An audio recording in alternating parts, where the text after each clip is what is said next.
ಇನ್ನು ರಾಜ್ಯದಲ್ಲಿ ಮತ್ತೆ ಆಪರೇಷನ್ ಕಮಲದ ಕೋಲಾಹಲ. ಮುಖ್ಯಮಂತ್ರಿ ಆದಿಯಾಗಿ ಎಲ್ಲರೂ ಕೂಡ ಇದ್ರ ಬಗ್ಗೆ ಆರೋಪವನ್ನು ಮಾಡಿದ್ರು. ಆಪರೇಷನ್ ಕಮಲಕ್ಕೆ ಶಾಸಕರಿಗೆ 50 ಕೋಟಿ ಆಫರ್ ಮಾಡಿದ್ದಾರೆ ಅಂತ. ಮುಂದುವರಿದಂತೆ 50 ಕೋಟಿ ಅಲ್ಲ 100 ಕೋಟಿ ಅಂತ ಕಾಂಗ್ರೆಸ್ ಶಾಸಕ ಗಣಿಗ ರವಿ ಅವರು ಮತ್ತೆ ಒಂದು ಬಾಂಬ್ ಸಿಡಿಸಿದ್ದಾರೆ.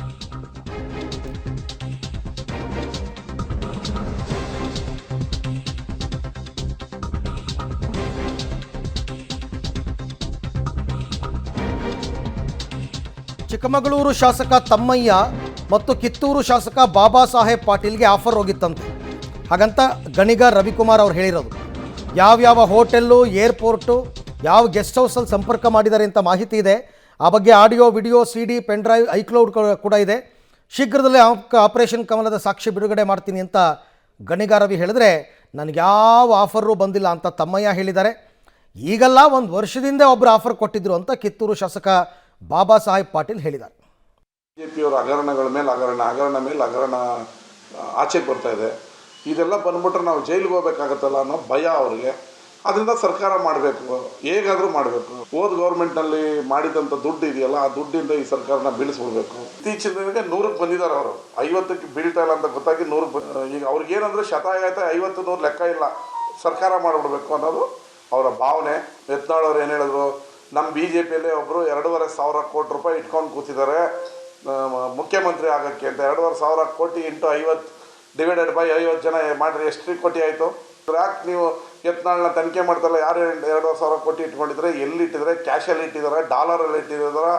ಇವರೆಲ್ಲ ಶಾಸಕರು ಖರೀದಿ ಮಾಡೋಕ್ಕಾನೆ ಹೊರಟಿರೋದು ಇವರು. ಆದರೆ ನನಗೆ ಆ ರೀತಿಯ ಸಂಪರ್ಕವನ್ನು ಯಾರೂ ಮಾಡಿಲ್ಲ. ನಾನೊಬ್ಬ ಕಾಂಗ್ರೆಸ್ ಪಕ್ಷದ ನಿಷ್ಠಾವಂತ ಶಾಸಕ. ಇಂಥ ಸಂದರ್ಭದಲ್ಲಿ ಅವ್ರು ಏನು ಮಾತನಾಡಿದಾರೋ ನನಗೆ ಅದು ಮಾಹಿತಿ ಇಲ್ಲ. ಹಾಗಾಗಿ ನನ್ನ ವಿಷಯದಲ್ಲಿ ಯಾಕೆ ಆ ಥರ ಹೇಳಿದ್ರು, ನನ್ನ ಹೆಸರು ಯಾಕೆ ಇದರಲ್ಲಿ ಬಂತು ನನಗೆ ಗೊತ್ತಿಲ್ಲ. ನನ್ನನ್ನು ಯಾರೂ ಆ ರೀತಿ ಸಂಪರ್ಕ ಮಾಡಿಲ್ಲ.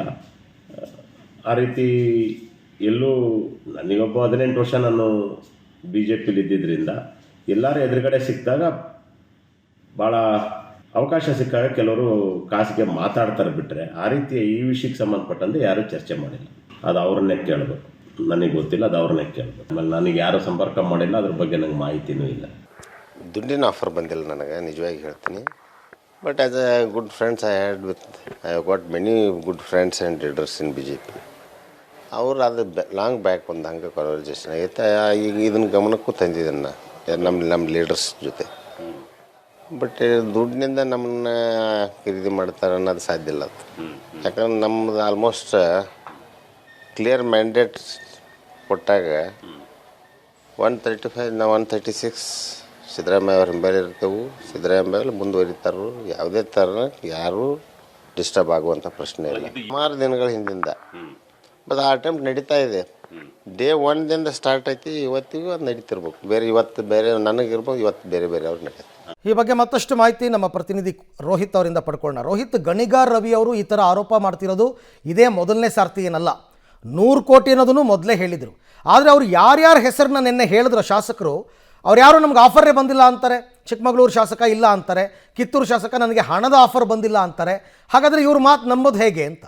ಅರವಿಂದ್, ಹಣದ ವಿಚಾರವಾಗಿ ಹೇಳುವಂಥದ್ದು CM ಅವರು 50 ಕೋಟಿಯನ್ನು ಆಫರ್ ಮಾಡ್ತಾ ಇದ್ದಾರೆ ನಮ್ಮ ಶಾಸಕರಿಗೆ ಅನ್ನೋ ವಿಚಾರವಾಗಿ ಹೇಳಿದರು. ಆ ವಿಚಾರಕ್ಕೆ ಸಂಬಂಧಪಟ್ಟಂತೆ 50 ಕೋಟಿ ಅಲ್ಲ 100 ಕೋಟಿಯನ್ನು ಆಫರ್ ಮಾಡ್ತಾ ಇದ್ದಾರೆ ಕಾಂಗ್ರೆಸ್ನ ಶಾಸಕರನ್ನು ಸೆಳೆದ ನಿಟ್ಟಲ್ಲಿ, BJPಯವರ ನಿಟ್ಟಲ್ಲಿ ಗಣಿಗ ಹೇಳಿರುವಂಥದ್ದು. ಈ ನಿಟ್ಟಲ್ಲಿ ಇಬ್ಬರು ಶಾಸಕರನ್ನ ಯಾಕೆ ನಮ್ಮವ್ರನ್ನ ಸಂಪರ್ಕ ಮಾಡಿದ್ರು ಅಂದರೆ, ಕಿತ್ತೂರು ಶಾಸಕ ಮತ್ತು ಚಿಕ್ಕಮಗಳೂರು ಶಾಸಕ ಇವರಿಬ್ಬರನ್ನ ಯಾಕೆ ಸಂಪರ್ಕ ಮಾಡಿದ್ರು ಅನ್ನೋ ನಿಟ್ಟಲ್ಲಿ ಮಾತನಾಡುವ ಬರದಲ್ಲಿ ಈ ರೀತಿ ಹೇಳಿರುವಂಥದ್ದು. ಅಂತಂದರೆ ಇವರು ಇಬ್ಬರು ಶಾಸಕರು ಕೂಡ ಹೇಳಿರುವಂಥ ವಿಚಾರ ಅಂತಂದ್ರೆ, ನಾನು BJPಯಲ್ಲಿ ಇದ್ದಂತವನು, ಆ ನಿಟ್ಟಲ್ಲಿ BJPಯ ಸ್ನೇಹಿತರು ಆಗಾಗ ಬರ್ತಾ ಇರ್ತಾರೆ, ಅದನ್ನೇ ಆಫರ್ ಅಂತ ತಿಳ್ಕೊಳಕ್ ಆಗತ್ತಾ ಅನ್ನೋ ನಿಟ್ಟಲ್ಲಿ ಚಿಕ್ಕಮಗಳೂರು ಶಾಸಕರು ಹೇಳಿದ್ದಾರೆ. ಸ್ಪಷ್ಟವಾಗಿ ಕಿತ್ತೂರು ಶಾಸಕರು ಹೇಳುವಂಥದ್ದು 1 ವರ್ಷದ ಹಿಂದೆ ನನ್ನನ್ನು ಸಂಪರ್ಕ ಮಾಡಿದ್ರು ಅಂತ ಹೇಳ್ತಾ ಇರುವಂಥದ್ದು. ಈ ನಿಟ್ಟಲ್ಲಿ ಇವರಿಬ್ಬರನ್ನ ಮಾತಿನ ಸಾಮ್ಯತೆಯನ್ನ ಅರ್ಥಕೊಂಡು ನಾನು ಆ ರೀತಿ ಹೇಳಿದೆ ಅಂತೇಳಿ ಈಗ ರವಿ ಗಣಿಗ ಹೇಳ್ತಾ ಇರುವಂಥದ್ದು. ಅಂತಂದ್ರೆ ಅವರಿಬ್ಬರನ್ನ ಯಾಕೆ ಸಂಪರ್ಕ ಮಾಡಿದ್ರು, ಆಪರೇಷನ್ ಮಾಡುವ ದೃಷ್ಟಿಯಿಂದಲೇ ಕೂಡ ಇವರಿಬ್ಬರನ್ನ ಸಂಪರ್ಕ ಮಾಡಿದ್ರು. ಇದರ ಜೊತೆಗೆ ರಾಜ್ಯದಲ್ಲಿರುವಂತಹ ವಿವಿಧ ಕ್ಷೇತ್ರದ ಕಾಂಗ್ರೆಸ್ ಶಾಸಕರನ್ನ ಸೆಳೆಯೋ ನಿಟ್ಟಿನಲ್ಲಿ ಬಿಜೆಪಿಯ ನಾಯಕರು ಮುಂದಾಗಿದ್ದಾರೆ. ಆ ನಿಟ್ಟಿನಲ್ಲಿ ಒಂದಷ್ಟು ಆಡಿಯೋ ವಿಡಿಯೋಗಳು ಕೂಡ ನಮ್ಮ ಹತ್ರ ಇರುವಂತದ್ದು, ಅವನ್ನ ಅತಿ ಶೀಘ್ರದಲ್ಲೇ ನಾವು ಬೆಳಕಿಗೆ ತರ್ತೀವಿ ಅಂತ ಹೇಳಿದ್ದಾರೆ. ಇದಕ್ಕೆ ಪೂರಕವಾಗಿ ಗೃಹ ಸಚಿವ ಪರಮೇಶ್ವರ್ ಅವರು ಕೂಡ ಹೇಳಿರುವಂತದ್ದು, ಈ ಬಗ್ಗೆ ನಾವು ತನಿಖೆಯನ್ನ ಮಾಡಿಸ್ತೀವಿ ಅನ್ನೋ ನಿಟ್ಟಿನಲ್ಲಿ. ಒಟ್ಟಾರೆ ಹೇಳಾದ್ರೆ ಹೇಳಿಕೆಗಳನ್ನ ಎಷ್ಟು ಬೇಕಾದ್ರೂ ಕೊಡ್ಬೋದು, ಗಾಳಿಯಲ್ಲಿ ಗುಂಡು ಹೊಡೆದಂತ ರೀತಿಯಾಗಿ. ಆದ್ರೆ ಸಾಕ್ಷ್ಯ ರೂಪದಲ್ಲಿ ತೆರೆದಿಟ್ಟಾಗ ಮಾತ್ರ ಈ ಒಂದು ಪ್ರಕರಣಗಳಿಗೆ ಮತ್ತೆ ಈ ಒಂದು ಹೇಳಿಕೆಗಳಿಗೆ ಅಂತ್ಯ ಆಡಲಿಕ್ಕೆ ಸಾಧ್ಯ ಆಗುವಂತದ್ದು. Arvind, right, thank you. ತಮ್ಮೆಲ್ಲ ಮಾಹಿತಿಗೆ ಧನ್ಯವಾದ ರೋಹಿತ್.